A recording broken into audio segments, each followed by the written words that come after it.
வணக்கம். இன்றைக்கு பொருட்பாலில் அங்கவியலில் வினை தூய்மை என்ற அதிகாரத்தில் 6வது குறள். ஈன்றால் பசி காண்பான் ஆயினும் செய்யற்க சான்றோர் பழிக்கும் வினை. ஈன்றால் பசி காண்பான் ஆயினும் செய்யற்க சான்றோர் பழிக்கும் வினை.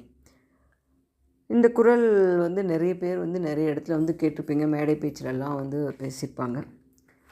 பொருள் ரொம்ப எளிமையான பொருள் தான். அதாவது ஒரு மனிதன், ஒரு குடும்பத் தலைவன், அவன் குடும்பத்தை காப்பாற்ற கடமைப்பட்டவன் இல்லைங்களா?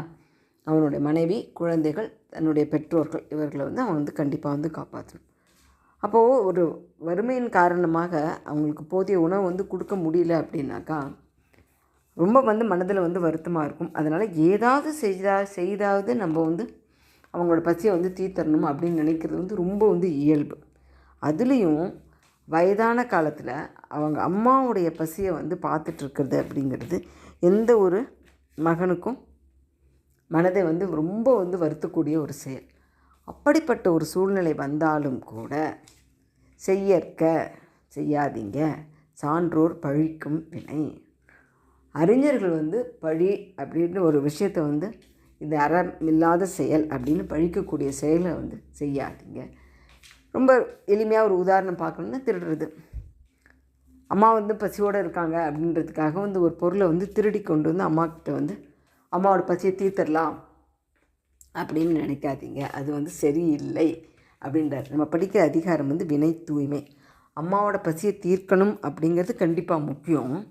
ஆனால் அந்த பசியை தீர்க்கிறதுக்காக சம்பாதிக்கக்கூடிய பொருளும் அறவழியில் வந்ததாக தான் இருக்கணுமே தவிர எப்படி வேணால் சம்பாதிக்கலாம் அப்படின்னு இருக்கக்கூடாது அப்படின்னு சொல்கிறார். அதாவது எந்த ஒரு மோசமான சூழ்நிலை வந்தாலும் அறம் இல்லாத செயல்களை செய்யக்கூடாது அப்படிங்கிறது தான் இந்த குறள்லேருந்து நமக்கு கிடைக்கின்ற ஒரு மிகப்பெரிய செய்தி. ஏன்னா இந்த போட்டிருக்காங்களே, ஈன்றால் பசி காண்பான் ஆயினும், அந்த சிறப்பு உண்மை. அப்படிப்பட்ட சூழ்நிலையிலும் நீ செய்யக்கூடாது. ஏன்னா என்ன சொல்லுவாங்க நமக்கு பழமொழியில், ஈன்றாலின் என்ன கடவுளின் கீழ், அம்மாவை விட சிறந்த கடவுள் கூட இல்லை அப்படின்னு சொல்லுவாங்க. அப்படிப்பட்ட தாயினுடைய பசியாக இருந்தாலும் அறமற்ற செயல்களை செய்யறக்கன்னு சொல்கிறதுனால என்னன்னாக்கா பழியும் பாவமும் சேரும் நமக்கு. அந்த பழி பாவத்தை வச்சுட்டு அம்மாவோட பசியை போக்கிறதுனால என்ன பிரயோஜனம் இல்லைங்களா? அதான் சொல்கிறேன். இப்போ இந்த முதல் குறளில் இந்த வினை தூய்மையை பற்றி சொன்னார். அதற்கப்புறம் 2, 3, 4, 5, 6 இந்த 5 குறள்களில் நீங்கள் செய்யக்கூடிய வினை அதில் தூய்மை இல்லை. தூய்மை இல்லைன்னா என்ன, அறவழியில் இல்லாத செயல்களாக இருந்தது அப்படின்னாக்கா அதனால் பழியும் பாவமும் சேரும் அப்படின்னு சொல்லியிருக்காரு.